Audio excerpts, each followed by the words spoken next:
Muraho murakoma amashyo ikaze ku mateka nyarwanda. Nanjye nkaba Rwigaba rwa Nkwakuzi. Abaryankuna bari bantu ki? Bari bashinzwe iki? Inkomoko yabo ni iyihe? Ni inkuru ndende, reka tubavuga mu buryo burambuye.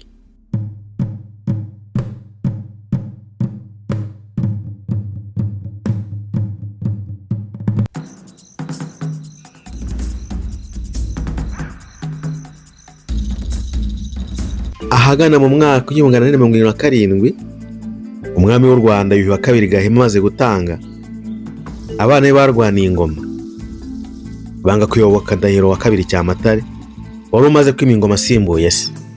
U Rwanda rucikamo ibice bibiri. Igikomangoma Juru yigarurira igice cya hakurya ya Nyabarongo mu Buriza, naho Uburengerazuba uyoboka Ndahiro Cyamatare. Juru amaze gupfa, igikomangoma Bamara ashaka gusimbura mukuru we Juru. Bamara uwo yari atuye ku Kimisagara ya Kigali, akagira umuhungu witwa Byinshi. Kugira ngo bagere ku mugambi wabo, Bamara n'umuhungu we Byinshi n'ingabo zabo zo mu Banyabyinshi biyemeza gutatira ubuvandimwe, maze bitabaza Nsibura Nyebungo, umwami w'Umushi w'i Bunyabungo wari umaze kwigarurira Ijwi. Ndahiro Cyamatare yagize amakenga akomeye cyane, ahita afite igikomangoma Ndoli wagombaga kuzamusimbura ku ngoma, amuhungishiriza kwa Nyirasenge Nyabunyana wabaga i Karagwe k'Abahinda ho muri Tanzania y'ubu, kugira ngo hato umuryango utazashira, u Rwanda rukabura umwami. Nsibura Nyebuga na nyina Nyiransibura batera u Rwanda rwa Ndahiro Cyamatare. Urugamba rw'ijyana-muntu rwabereye mu Rugarama, ubu ni mu karere ka Ngororero. Ndahiro Cyamatare arugwamo yambutse umugezi wa Kibirira, ingoma Ngabe Rwogeranyagwa, umwamikazi Nyabacuzi n'izindi nshoreke z'umwami zifatwa mpiri zicirwa mu miko y'abakobwa ahaje kwitwira urubi rw'inyundo muri Kingogo. U Rwanda ruyogoza, abantu barashira, n'abasigaye bakuka umutima, bata umuco, imihango iribagirana. Ibyiza biratuba, ibibi biratubuka. Mu mponoke zasigaye harimo umugabo witwaga Kavuna Karyankuna wamenyekanye cyane kubera kwanga gukomeza kurebera ibibi byakorwa n'Abanyabungo ndetse n'abahinza bigabije u Rwanda bakarusiribanga igihe kingana n'imiganura 11, ni ukuvuga imyaka 11. Usibye Kavuna Karyankuna na bagenzi be 16, rero n'abahoze ari abanyamabanga, ni ukuvuga abiru ba Ndahiro Cyamatare, bari barabashije kurokoka Nsibura na Nyiransibura. Mu Nduga hari impande ya Rusanga icyo batamakara cy'Ibuhanga, uwo mu Kona k'Amashyoza, Mpyisi ya Sagisengo, Igihanga na Ruzege, Cyabakanga cya Butare, Inyamwera mu Bumbogo, Abasangwa butaka Abanyabushingo bo kwa Bwojo bwa Mabago, na Minyaruko ya Nyamikenke wari utuye i Busigi. Abo nibo bari bagize itsinda ryaje kwitwa Abaryankuna. Umuryankuna bisobanura iki? Umuryankuna ni umuntu wemeza kugera ku kintu gikomeye kandi bizamusaba kunyura mu nzira z'inzitane: inzara, inyota, ingendo ndende, amashyamba, imvura, izuba, imbeho, gufungwa, inkota, amacumu, imyambi ndetse n'urupfu. Umuryankuna mukuru yitwaga Kavuna, ari nawe wasize umugani ngo kuruha Kavuna. Reka dukomeze, turaza kumugarukaho nyuma. Nyuma y'uko abashije kubona neza ko igihugu cyubamye, cyacitsemo ibice ntagaruriro, kikaba kiba amahano menshi kubera ihagarikwa ry'imihango n'imigenzo inyuranye kubwo kutagira umwami uhuriza Abanyarwanda hamwe. Nyuma yaho kandi aboneye ko abahinza bicaje ku ngoma batabashakira neza, bafashe icyemezo cyo kubagomera no guhangana nabo bakoresheje uburyo bwose bwari mu bushobozi bwabo buke nk'abaturage, dore ko n'ubundi batari benshi. Ubwo Nduga n'Amarangara byari bimaze kwigarirwa n'Abasinga. Amarangara yatwawe na Rukomane mwishywa wa Mateke, naho Nduga itwarwa na Mateke ubwe. Rukomane rero yaje guhagurukira Abaryankuna bahigira kubura hasi no hejuru. Bukeye Abaryankuna bateranira kwa Karangana mu Kona ka Mashyoza hagati ya Runda na Mugina, bajya inama y'uko bazagenza Rukomane. Babwira Nkoma wari warahoze ari umurozi wa Ndahiro, bati ko wajyaga wemera ngo uri umurozi, ubwo waturogeye Rukomane ukamudukiza. Nkoma nawe ati murambabarirema, nta burozi nkigira barabumenye, kandi sinanabona uko nshumba ubundi. Abandi baramubwira bati njye gukora aho bwabaga nibura uko kore, kandi ntubuza abo mwabanye babaye ibyegera bye baza bumuduhera agapfa tukaruhuka. Abaryankuna bamaze kuzuza inama, Nkoma arataha ajya kureba ahahoze ari iwe mu tujyo bajanjaguye, asangamo uburozi ariko buke, arabukokora bushyira Gashumba w'umunyanzoga wa Rukomane wahoze ari umugaragu we. Amubwira ko nawe umuhera bazamugororera cyane. Gashumba arabyemera, arabwakira. Abuha Rukomane arabunywa, amaze kubunywa araryama bucya ari intumbi. Abaryankuna babyumvise so kwishima batera hejuru bati Nkoma ya Nkondogoro yakoze aho bwabaga. Aho ni naho havuye insigamugani ivuga ngo yakoze iyo bwabaga. Umuhinza wa mbere abaryankuna baramwivuganye. Inyuma y'igihe gito byo bibaye, mu Nduga haje gutera amapfa ateza icyorezo cy'inzara. Abanyenduga batangira kwinura. Abaryankuna babyuriraho bumvisha abaturage ko Mateke ariwe wateje inzara mu gihugu. Ubwo Mateke yari afite imfizi y'intama n'ikivumu cy'umutabataba yateyeho Imana, bikaba ibimenyetso by'ubuhinza bwe. Abanyenduga bamaze kuremba baramutera, baramufata, baramwica. Intama ye barayica, intebe y'ubuhinza barayimena, n'ikivumu barakirimbura. Bihurira n'igicu, imvura itangira kugwa, maze Abanyenduga babigira ihame ko ari wayicaga. Abaryankuna bakomeza kubacengezamo ko Nduga yari ikwiye ndahiro cyangwa inkomoko ye. Ubwo berekeza kuri Ndoli, umuhinza wa kabiri, baba baramuhitanye. Nyuma yaho Abaryankuna bakoresheje ubwenge babasha gutsinda abahinza babiri bari barigize ishyano ryose mu gihugu. Umuhinza wari usigaye ukomeye ari Bamara watwaraga Ubwanacyambwe. Abaryankuna bashyizeho uburyo bwo guhanahana amakuru kuva i Rwanda muri Nduga kugeza i Karagwe k'Abahinda, aho Ndoli yari yarabundiye kwa Nyirasenge akajya agezwaho amakuru yose y'uko igihugu kimeze, kugeza ubwo yagarutse i Rwanda agashyikira kwa Minyaruko ya Nyamikenke, akubura u Rwanda nyuma y'imyaka 11 yose. Reka rero tugaruke ku Muryankuna mukuru we Kavuna, ari nayo wakomotswe n'insigamugani ivuga ngo yarushye wa Kavuna. Uwo mugabo wasize uyu mugani ngo yarushye wa Kavuna ukuze gukoreshwa n'ingeri z'abantu batandukanye, akomoka mu gace ubu gaherereyemo akarere ka Kamonyi mu ntara y'Amajyepfo. Uyu mugabo yaramenyekanye cyane kubera amateka y'ibyamubaye mu buzima bwe. Ibi byamubayeho akaba ari byo byatumye Abanyarwanda bagenderaho bakabikoresha nk'umugani. Uyu mugani ukoreshwa n'ingeri zitandukanye z'Abanyarwanda, baba abana n'abakuze, abawize mu mashuri ndetse n'abagiye bawumva mu buzima busanzwe. Nk'uko tubikesha ari by'insigamigani, uyu mugabo akomoka ahitwa ku Kivumu cya Mpushi, kuri ubu ni mu karere ka Kamonyi mu ntara y'Amajyepfo ahitwa i Musambira. Yabayeho ahagana mu mwaka w'1500 ku ngoma y'umwami wamenyekanye cyane muri iki gihugu kubera ibikorwa bye, Ruganzu Ndoli. Mu busanzwe uyu mugani bawucira umuntu wahibikaniye ibintu bikaza guhabwa abandi. Kavuna yari mwene Mushimiye, yabaye umuntu w'ingirakamaro ku ngoma y'uyu mwami Ruganzu, ariko aza no kuba umunyamahirwe make, ari nacyo abantu benshi bamuziho. Ubwo Abanyiginya bavaga mu bari wa Kabeja bimukiye i Gasabo Bwanacyambwe bahita Rwanda. Icyo gihe ubutegetsi bwabo ntibwari bukomeye, kugeza ubwo Gihanga ngo Ijana yimukiye i Gasabo agatura i Buhanga mu Bumbogo. Uwamurushije gukomera byisumbuyeho ni Ndahiro Cyamatare, wimusaye i Bumbogo agatura mu Kingogo. Ndetse ngo abaho bakaza kumukunda cyane kubera ubuntu yageraga busesuye. Abasanga ubutaka benshi rero ngo baramuyobotse kubera intama Abanyakingogo bamurawukiraga akazibihera bakirira. Bamaze kwishimira ubwo burundu Ndahiro abagirira, ngo bamutse Nyabarongo bajya kumuratira bene wabo mu Nduga bari batuye ku Kivumu cya Mpushi na Nyarenga, bababwira ko ari umunyabuntu cyane, ndetse bongeraho bati muzaze tumubashyire mu irebere. Nabo baratemba bati ntitwajya Kingogo bagira urugomo. Ariko havamo umwe witwaga Mushimiye, yiyemeza kujyayo ajyana n'umuhungu we Kavuna. Bageze i Kingogo babwira Cyamatare bati dore umwene wacu n'umuhungu we tubagusohojeho, uzabaduhakire nkatwe. Umwami arishima cyane kuko abonye abantu baturutse mu Nduga bamugana.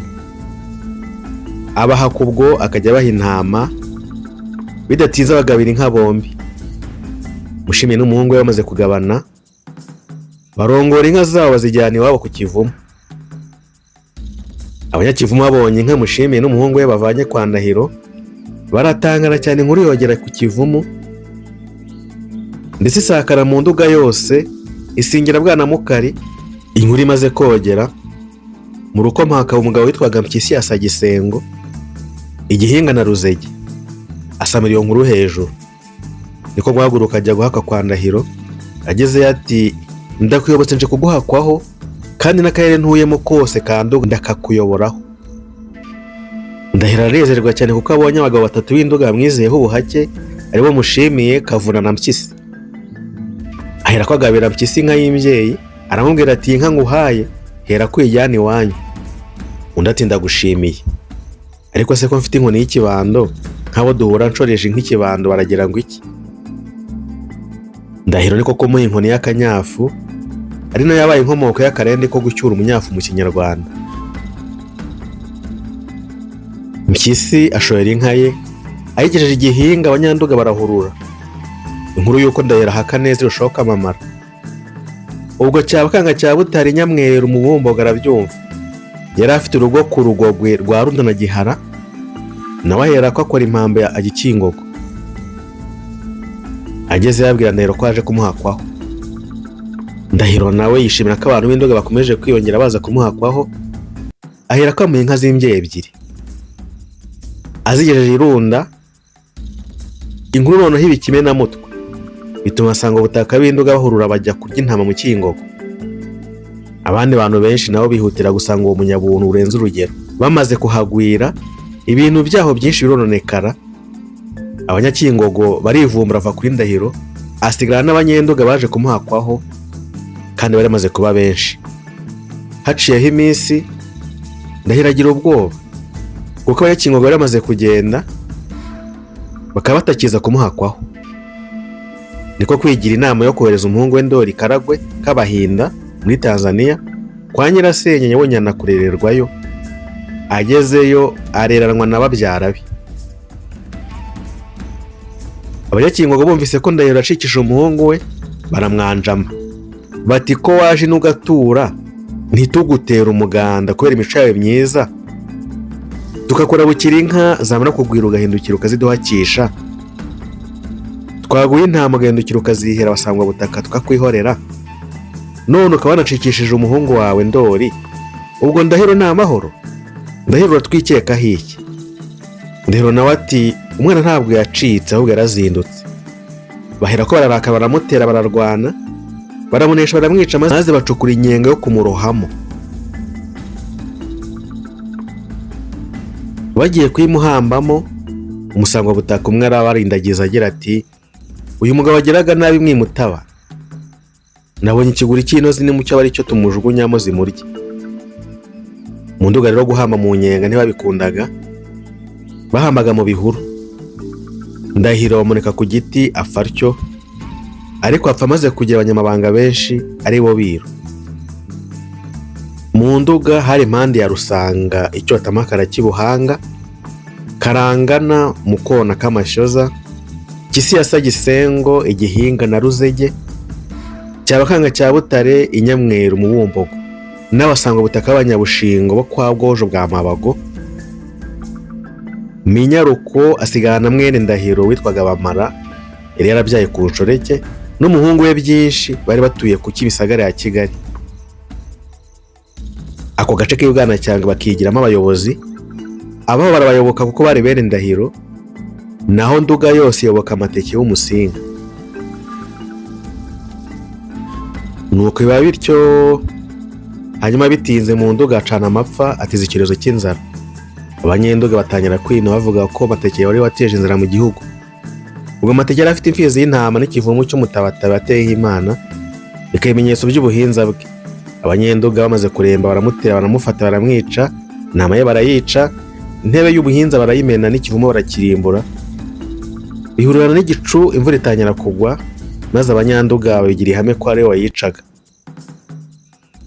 Abasangwa butaka bonero baravuga bati Nduga yari ikwiriye Ndahiro cyangwa inkomoko ye. Ubwo bari barenguriza kuri Ndoli umuhungu we. Babivugira ibuhoro bwa Nyundo muri Tambwe, ubu ni mu karere ka Ruhango, kwa Kiboga cya Ndahiro. avamo umwe ati uwabimenyesha abagaragu b'ibyegera bya Ndahiro. Undi ati iyi nkuru wayibwira Mpande ya Rusanga. Ubwo bamusanga ubutaka Kavuna yari ari aho ati sindushye ndashonje. Bamuha impamba arahambira ajya kubwira Mpande ya Rusanga.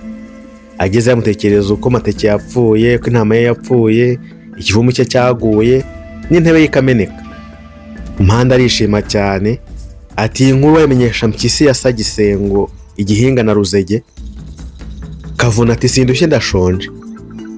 Ahambira Kavuna impamba ajyana ubutumwa kwa Karangana mu kona ka Mashyoza. Karangana nawe ati uwabimenyesha Bwojo bwa Mabago w'Ikanyinya ka Nyanza. Nawe amugira nk'abambere amwohereza kwa Cyabakanga cya Butari Nyamweru. Nawe amwohereza kwa Minyaruko ya Nyamikenke Busigi. Minyaruko ati iyi nkuru wayibwira Nyiragahira akayigeza kuri Ndori wa Ndahiro Karagwe k'Abahinda. Kavuna akaryankuna ati sindushye ndashonje. Nuko Minyaruko amuha impamba. Kavuna arahambira Gikaragwe k'Abahinda. Ageze yabwira Nyabonyana kuko ari inkomoko ya Ndahiro. Nyabonyana aranga ati musaza wanjye uko wamugize ndakuzi, sinakwihereza y'umwana ngo amugire nka se. Ndori yumvise ko Nyabonyana yakomeje kwanga ibyo Kavuna amubwira ararakara. Abwira Nyirasenge ko agomba gutahukana Kavuna byanze bikuze. Nyirasenge amujyana mu gikara iherereye bajya inama. Bakiri mu muhezo wabo bavugana bombi aya babiri. Kavuna aromboka ajya kubumviriza. Nyabonyana ati yatwumvise azatuvamo. Ubwo rero ntimukijyanye. Bahera ko baciye inama yo kuzamusibira amayira.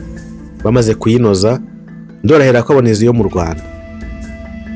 Ahageze yagize amahirwe imvura irashyana ikomeza kugwa, bituma rubanda bateruraho ijambo ngo haje Ndori ya Ndahiro, riba karande n'inkunga yo gukomera kw'abami b'Abanyiginya. Ni naho Mukaminyaruko yakurije kwita Ndori Ruhanga ntazira, kuko ngo Ndahiro avugiye mu marembo ku myugariro, uwo mugore akabyara, inka zikabyara n'inkoko zigaturaga. Niho kandi kuvuba byaturutse ngo umwami niwe utuma imvura igwa. Ibi inkomoko yo kwemeza ko Abasigi bo kwa Nyamikenke bazi ubwiru bw'imvura, kuko Ndori na Karagwe ariwe yabanje kuba, kandi Minyaruko akaba yari umwiru w'icyegera cya Ndahiro mu bandi banyamahanga, aribo baje kwitwa biru nyuma yaho ubwami bumaze gukomera mu gihugu. Nuko uyu muhango wabo n'abana babo kugeza ku ndunduro y'ubwami mu Rwanda. Ngaho ubwami bw'Abanyiginya bwashingiye imizi buhereye kuri Ruganzu Ndori, bugakurakuzwa n'umuhungu we Mutara Semugeshi, nanone bitaga Muyenzi wa Kaburabuza. Niwe wasasana imihango y'ibwami n'ubuhake n'ibihe, afatanyije n'abaryankuna basigaye, ni ukuvuga abanyamabanga ba sekuru Ndahiro. Kavuna akaryankuna rero amaze kugamanirwa na Ndori na Nyirasenge ngo adakoze u Rwanda mo ikirenge, kandi yarabivye ubwiru, aza akurikiye Ndahiro. Nuko arashogosha inzira yose araza no ku Kagera. Ageze ku Kagera asanga bategetse abasare ko batagomba kumwambutsa. Arashoberwa. Amaze kubura epfo na ruguru, abuze aho yerekeza, umuheto bawushyira ku ivi arawuvuna, awirohana mu mazi ariyahura, amira nyiraranogoka. Ndori rero amaze kwigarurira u Rwanda, ahimba abandi banyamabanga ba sikuzo ryo kwitwa Abaryankuna, uko bajyaga bahererekanya ubutumwa bwo kumugarura bohereza Kavuna aho rukomeye hose. Baryegurirwa nk'aho aribo barigendeye umutaga bakayarira ijoro, bikabatera umuronka Kavuna byahobagije akajya Karagwe gutarura mwene shebuja. Aho rero niho Abanyarwanda bakomoye umugani uvuga ngo ingoma irira inkuna igakiza nkunzi. Nkunzi ni ukuvuga inkundwakazwa cyangwa se umutoni. Kuva ubwo rero babona umuntu ahikanira ikintu ejo kigahabwa undi mwanya wakivunikiye, bakagira bati yewe uriya nawe yarushye wa Kavuna.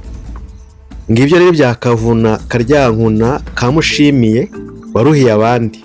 Ngibyo kandi by'Abaryankuna bavutse ku ngoma ya Ndahiro Cyamatare, bagakomezaho ku ngoma ya Ruganzu Ndori.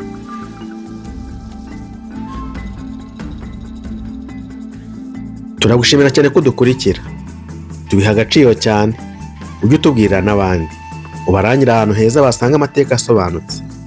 ndatekereza ko wamaze gukanda kuri subscribe no kunzogera. Nanone mu gihe wumva wishimiye ibyo dukora wabigaragaza dukandira kuri like cyangwa se ukagira icyo uvuga muri comment. Ushobora no kutubwira uti muzatubwire ku mateka runaka y'ibunaka cyangwa se yigeze kubera hana. Turakwaretse ngo ukomeze ukurikire n'ibindi tujya dushyiraho. Erega n'ubundi ngo utazi yava ntiyamenya n'iyajya.